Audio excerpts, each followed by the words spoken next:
হে ভগবান, কতদিন আর এভাবে সিঙ্গেল জীবন যাপন করব? চারিদিকে শুধু কাপেল আর কাপেল, এদের মাঝখানে আমি এক হতভাগা আপেল। না কেউ কিনছে না কেউ খাচ্ছে। এরকম করে চলতে থাকলে কি করে হবে? আর কদিন পরে তো বৃদ্ধ ভাতা পাওয়ার বয়স হয়ে যাবে। এই যে শুনছেন, মেয়ের আওয়াজ মনে হচ্ছে। হ্যাঁ বলুন, আমাকে ডাকছেন? হ্যাঁ আপনাকে এই চিঠিটা দেওয়ার ছিল। আমাকে চিঠি? হ্যাঁ আপনাকেই দিতে এসেছি।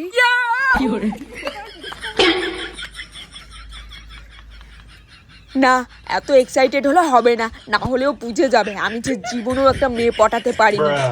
দেখুন, আমি এভাবে কারো থেকে চিঠি পিটি নেই না। নেন না? না, নেই না। আচ্ছা ঠিক আছে, আমি আসি তাহলে। হ্যাঁ, এই দাঁড়ান দাঁড়ান। হ্যাঁ, তো কষ্ট করে যখন নিয়ে এসেছেন তাহলে আর ঘোরাবো না, এবারের মতো নিয়ে নিচ্ছি চিঠিটা। এই নিন, এটার মধ্যে সব লেখা আছে, আপনি একটু সময় করে পড়ে নিয়েন। হ্যাঁ হ্যাঁ, সে আমি পড়ে নেব। আমি তাহলে আসি। হ্যাঁ, যান।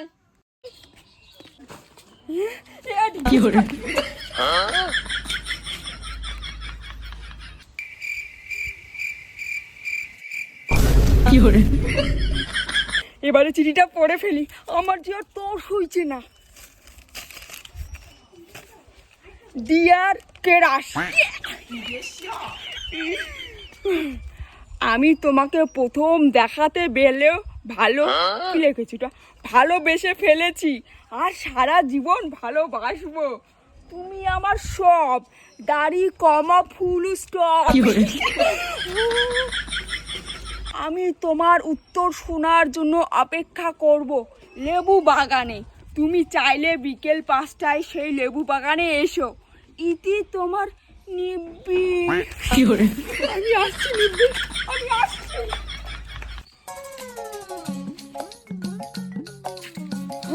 ওই তো আমার নিব্বি, আমি এসে গেছি নিব্বি। এই নিব্বাকে তোমার শ্রীচরণে ঠাই দাও প্রিয়সী। আমি আপনার প্রিয়সী না, ও আপনার প্রিয়সী।